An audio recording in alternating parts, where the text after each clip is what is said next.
এই বছরেই প্রথম কিছু ধান করছিলাম, আমাদের কিছু জমি করছিলাম, কারণ আমরা নিজেরা কখনো জমি করি না, অন্য মানুষের দিয়ে জমি করাই, আমরা নিজেরা জমি করি না। এই বছরের প্রথম জমি করছিলাম, আর এই বছরের মধ্যে এত বিপদ আপদ, এত বিপদ আপদ।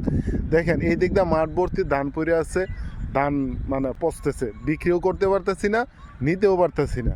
এই দিক দিয়ে বিদ্যুৎ নাই, তেল নাই, মানে নেটওয়ার্ক নাই, কারোর সাথে যোগাযোগ করতে পারতেছি না, বিজনেস বন্ধ। এই দানের জন্য বাইরে যাইতে পারতেছি না। কি যে একটা খারাপ পরিস্থিতির মধ্যে আছি, এটা একমাত্র আল্লাহ তাআলা জানেন, আর যারা মানে আমরা ভুক্তভোগী যারা, আমরা জানি।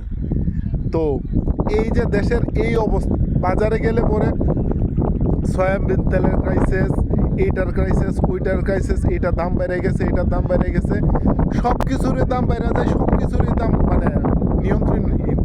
কিন্তু আমাদের যে হাওরের ফসল, আমাদের যে ধান, এই ধানের কোনো মূল্য নাই, এই ধানের কোনো ভ্যালু নাই, এই ধান বিক্রি করতে পারতেছি না।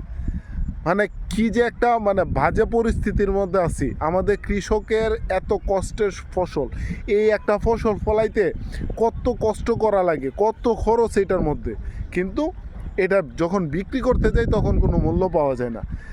তো এইভাবে যদি দেশ চলে তাহলে কেমনে কি বলেন?